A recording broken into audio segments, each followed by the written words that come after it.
Il faut revenir en fait sur quelque chose qui s'est passé en janvier. Il y a eu ce fameux plan Renaulution, on en a parlé je crois à plusieurs reprises depuis que le fil a démarré.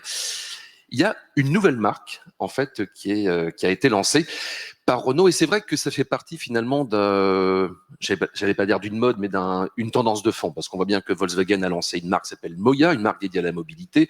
Volvo en a fait de même. On a bien vu que BMW et Mercedes s'étaient réunis pour lancer ensemble effectivement une marque de mobilité, des services et donc Renault a décidé d'en faire autant. Absolument, donc merci de me donner cette tribune.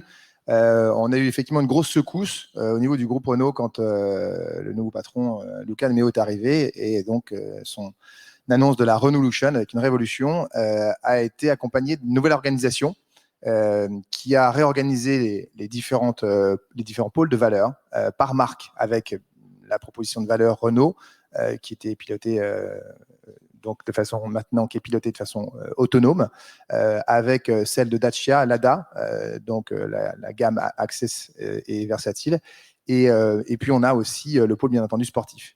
Mais autour de ça, il y avait un défi auquel il fallait qu'on réponde, qui était l'attente des clients et aussi la création de valeur qui se produit en ce moment en accélération autour de tout ce qui est service. Et c'est vrai que tous les points qui ont été soulevés précédemment sur l'industrialisation, en fait, in fine, ça doit arriver au client avec une proposition de valeur. Et j'allais dire, l'intermédiaire qui livre cette valeur, c'est ce qu'on embrasse dans cette valeur de service. Et le nom qu'on a donné à cette proposition, c'est Mobilize, de manière à pouvoir cristalliser ces éléments. Alors, du côté de la technique, si on veut bien afficher la présentation de Monsieur Balu, parce qu'on va en avoir besoin, ça serait gentil à vous. Merci, elle est quand même sur l'écran. En tout cas, le fond de l'histoire, c'est que ce ne sont plus des véhicules en fait que Renault va vendre. Il s'agit bien de prestations de services en fait. Oui, alors c'est la traduction du besoin client qu'on a vu évoluer. Alors c'est pas quelque chose qui est récent. On a vu l'évolution de la notion de propriété vers la notion d'usage. C'est pas que propre à l'automobile. Il y a bien entendu de plus en plus de types de consommation. On fait référence au modèle Netflix. Ah, les voici. Les belles couleurs de notre drapeau de Mobilize. On va pouvoir passer à la slide 2 directement du coup. Vous allez pouvoir passer par la slide qui décrit effectivement la nouvelle organisation entre les deux du groupe Renault et qui va atterrir sur mon propos. Et donc, effectivement, c'est la flèche verte. Voilà, ça va mieux comme ça. Voilà, donc ça, c'est le cercle autour des marques du groupe Renault, Mobilize, qui symbolise justement cette couche servicielle sur laquelle on va vraiment poser une attention particulière avec ce que je vais commenter maintenant, qui est une approche différente. Une approche qui va livrer ce besoin de consommation, j'allais dire, à la demande, plutôt que d'être dans la propriété. On n'exclura pas, bien entendu, cette fondation, mais on va aller vraiment porter plus de valeur sur cette attente client. Et donc, on a deux enjeux majeurs que je vais détailler. Donc, il y a les nouveaux services qui sont vraiment la traduction de cette consommation. Et puis, on a aussi quelque chose d'assez original, et c'est le prochain slide, c'est celui de dire qu'on n'a pas une approche de véhicule à vendre, mais une traduction de besoin sur lequel on va, c'est ce qu'on appelle Purpose Design Vehicles, c'est qu'on va dire mais quel est le besoin du client. Et donc le client peut être un client particulier, une entreprise, un opérateur de flotte ou un territoire. Alors, je vais vous dire une chose, quand Mobilize a été annoncé, on a vu donc le premier véhicule Duo qui s'appelle Duo. Alors, c'est vrai que beaucoup de journalistes se sont dit, mais ils vont nous ressortir la Twizy. Et en fait, c'est pas tout à fait ça. En tous les cas, on ne pourra pas la vendre, on ne pourra pas l'acheter. En fait, la réponse à ce besoin, c'était de dire l'espace est de plus en plus contraint parce qu'on parle d'empreinte carbone, mais il y a aussi l'empreinte au sol. Les villes, de plus en plus, veulent rendre l'espace aux citoyens. Et donc, en responsabilité par rapport à ça, la proposition de valeur d'avoir un objet, c'est un objet roulant identifié, on ne va pas dire que c'est un OVNI, c'est très important parce qu'avec le première proposition de valeur, qui est Duo, qui effectivement est une évolution d'une plateforme qu'on avait déjà utilisée, qui est en ce moment aussi utilisée, qui est Twizy. Mais cette proposition de valeur, c'est vraiment d'amener au client le service qui dit que quand on a besoin dans un espace contraint urbain d'une solution pour avoir Duo 2 sièges, mais éventuellement quelque chose qui peut transporter quelques biens qu'on a avec soi, Mais on a traduit ça par dire c'est quoi le besoin. En fait, on va amener ça aux opérateurs de flotte en car sharing. Parce qu'on se dit c'est pas forcément aujourd'hui un besoin de propriété permanente. Par contre, dans certains trajets, ça peut être un complément, ça peut être quelque chose qui va vraiment matcher ce que le client attend pour faire son trajet. Si j'ai bien compris, alors on voit qu'il y a un haut à la fin de chaque véhicule, et en fait, ce haut avec la barre au milieu, c'est le logo finalement de Mobilize, non? Oui, alors on essaie d'éliminer le carbone, donc c'est le zéro barré pour dire que toutes nos solutions sont électrifiées, mais elles ne sont pas que électrifiées, elles sont aussi partagées. Donc c'est très important de dire que effectivement, une fois de plus dans ces environnements-là, parce que chaque environnement va avoir sa réponse, on va aussi s'efforcer de répondre par un usage responsable de cette solution de mobilité qui va être partagée et donc occuper moins d'espace et être plus responsable en termes de consommation. Alors, il y a les petits véhicules, donc comme c'est du haut, il y a le transport de colis, hein, donc la livraison. Et puis, la nouveauté, parce que ça a été présenté il n'y a pas très longtemps, c'est la limo, c'est donc pour un usage taxi, VTC.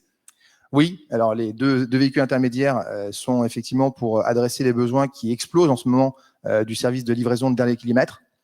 Donc, c'est réellement quelque chose qui va adresser une grosse proposition de valeur, de la même manière qu'ils ne seront pas à vendre, mais dans la conception de fleet as a service. Donc, c'est d'amener la proposition tout compris avec ce dont ont besoin les consommateurs de ce genre de mobilité. Et le dernier véhicule, Limo, c'est bien entendu quelque chose qui a été fait effectivement pour les taxis VTC, donc avec toutes les prestations que peuvent attendre ces clients. Une fois de plus, avec une proposition de valeur qui sera un tout compris, y compris les problématiques notamment de charge. D'accord, et donc bien sûr électrique. Alors, on a mobilité as a service, fleet as a service, et la suite, c'est énergie as a service également. Exactement, c'est la transition. Donc, pour compléter complètement l'attente client, on ne peut pas les laisser juste dire bah, vous avez l'objet et il faut effectivement l'objet soit chargé et soit dans les conditions de charge qui soient satisfaisantes. Ça a été dit précédemment, c'est vrai qu'un des gros défis qu'on a adressé pour l'adoption de véhicules électriques, c'est l'expérience de charge.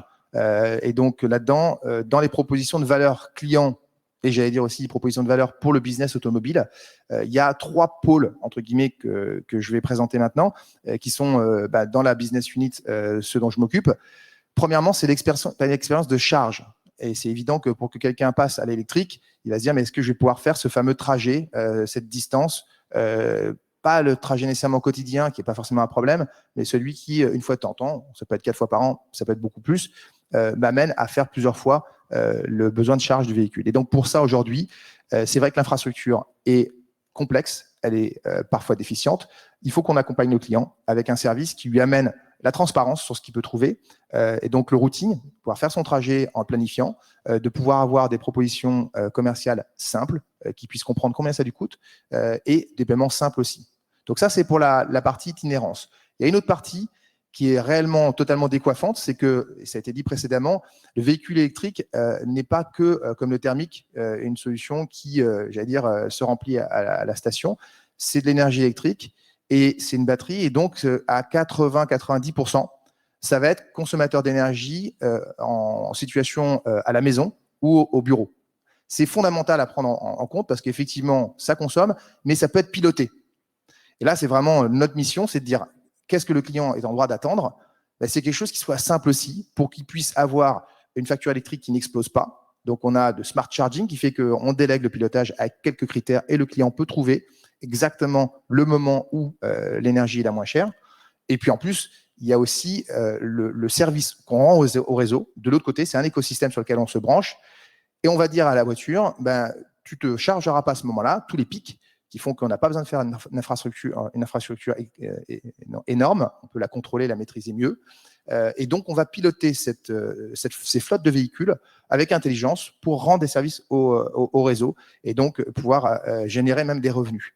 Le but ultime, le Graal qu'on vise, et on est en train maintenant de le tester, et ça va sortir dans les je ne peux pas annoncer de date précise, mais on a vraiment des systèmes qui fonctionnent déjà. Donc, ça va être une grosse révolution, c'est que le véhicule est bidirectionnel. Il charge et il peut renvoyer aussi de l'énergie sur le réseau. Et ça, pour le client, c'est une valeur. Il faut que ça soit simple. Il faut que ça soit quelque chose qui soit confortable. Quand il est en itinérance, quand il est chez lui, quand il est au bureau, il faut qu'il ait un pass qui l'accompagne. Premier pôle de valeur. Je passe rapidement sur celui qui est en bas à droite, qui est l'infrastructure. Pour se charger, il faut une solution hardware, une solution donc de wallbox, ou une solution plus légère quand c'est bien dimensionné. De la même manière, c'est quelque chose de complexe pour le client aujourd'hui. C'est pas évident. On n'achète pas des solutions de charge tous les jours.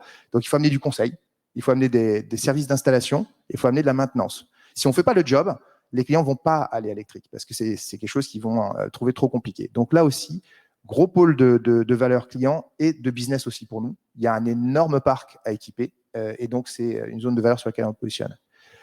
Et je ferme les 3 pôles de valeur avec un qui est passionnant aussi, c'est qu'on a vu dans l'exposé de Yann Vincent qu'il y a un énorme parc de batteries qui va se dimensionner, que la vie de la batterie en mobilité est quelque chose de fondamental, essentiel, plein d'intelligence si on le fait bien, mais c'est aussi une ressource à exploiter pour la seconde vie. Et on a effectivement maintenant des solutions extrêmement intelligentes qui permettent d'amener de la valeur à nos business, entre guillemets, et de la valeur aux clients.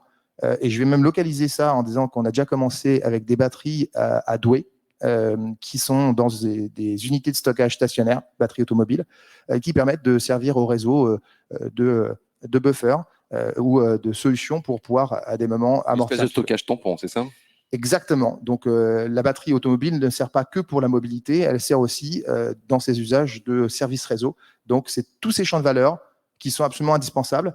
On n'arrivera pas à convaincre les clients à passer à l'électrique si on ne les fait pas bien. Ça, c'est le premier point. Et moi, je pense aussi que l'automobile ne s'en sortira pas en termes de revenus si on n'arrive pas à générer aussi ces nouveaux centres de valeur. En fait, à la voiture électrique, bon, il y a beaucoup d'appréhension parce qu'il y a des gens qui disent oui, mais les batteries, qu'est-ce qu'on va en faire? Ils comparent par rapport à la batterie de démarrage qui, effectivement, au bout de 4-5 ans, est à remplacer. Mais par contre, une batterie de voiture électrique, ça dure beaucoup plus longtemps. Alors oui, quand c'est bien piloté, ça a une durée de vie qu'on veut. Au début, quand on est parti, on était vraiment dans les pionniers pour l'électrification. On avait une idée que la batterie électrique allait durer une dizaine d'années.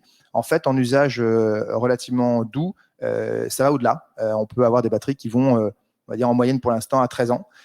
Et puis, on s'est aperçu aussi que quand elle a fini sa vie mobile, elle a encore en moyenne 70% de capacité de charge, ce qui reste une belle capacité, un bel actif.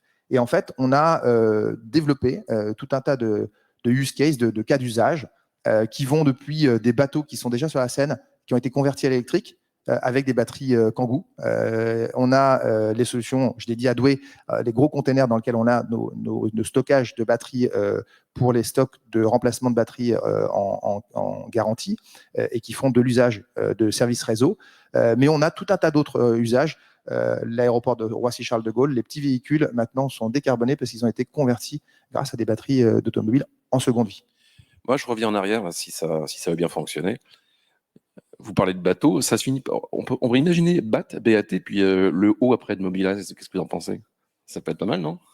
Le futur reste à inventer. Dans tous les cas, c'est une Renaulution, donc c'est une révolution qu'on doit conduire. Luca Di Meo lâchera pas avant qu'on n'ait pas réalisé dans ce pôle de service une énorme ambition qui est fixée au minimum à 20% du chiffre d'affaires en 2030.